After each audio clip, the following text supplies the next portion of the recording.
পার্লামেন্টে যদি 150টার উপরে আসন পেয়ে আপনারা ক্ষমতা আসতে পারেন, তাহলে কি আপনারা কি নারীদেরকে ধরে ধরে জোর করে বোরকা পরাবেন? এই বিষয়টা একটু ক্লিয়ার করেন।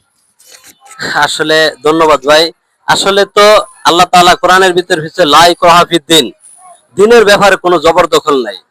বোরকা পরা, পর্দায় থাকা প্রত্যেক নরনারীর জন্য আল্লাহ তাআলা ফরজ বিধান করছে। এখন কেউ যদি মনে করে যে না আমার বোরকা পরতে হইব, বোরকা পরা এটা আল্লাহর একটা বিধান, তাহলে সে বোরকা পরবে। আর যদি সে যদি মনে করে যে না এটা আমার ব্যক্তিগত ব্যাপার, এখানে জামাত ইসলামী এত জবরদখল করবে না। অর্থাৎ আল্লাহ তাআলা জবরদখলের ব্যাপারে নিষেধ করছে, জামাত ইসলামী জবরদখল করবে না। তবে জামাত ইসলামী মানুষকে ভালো পথের সন্ধান দিবে, এটাই জামাত ইসলামের চরিত্র এবং এটাই জামাত ইসলামের বৈশিষ্ট্য। এখানে একটা প্রশ্ন থেকে গেল, তা হচ্ছে হিন্দু যে বোনেরা আছে তাদের ক্ষেত্রে কি আপনারা প্রেসার দিবেন যে পর্দা থাকতে হবে, নেকাব পড়তে হবে, হিজাব পড়তে হবে, এরকম কি আপনাদের বাধ্যবাধকতা করবেন কিনা এই বিষয়ে একটু বলেন।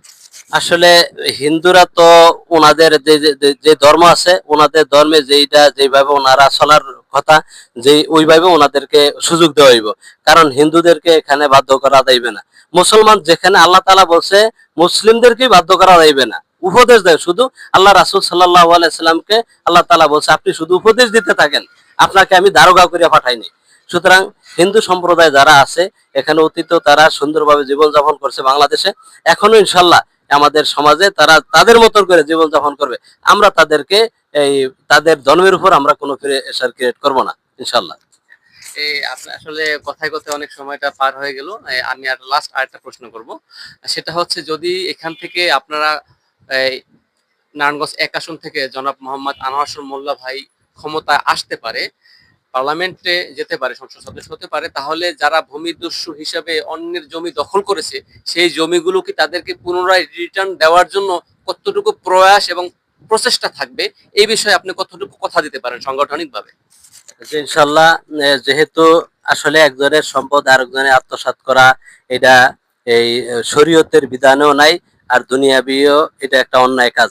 আমরা ইনশাল্লাহ যদি এরকম কোনো অভিযোগ আমাদের কাছে আসে যে আমার সম্পদ জুলুম অন্যায়ভাবে আরেকজন জবরদখল করছে বা ভূমিদস্যু হিসেবে গ্রহণ করছে, তাহলে ইনশাল্লাহ আমরা যে সঠিকভাবে কাগজপত্র দেখে সঠিক সিদ্ধান্ত গ্রহণ করে যার সম্পত্তি আমরা ইনশাল্লাহ তার সম্পত্তি ফিরিয়ে দেওয়ার জন্য 100% চেষ্টা করবো ইনশাল্লাহ।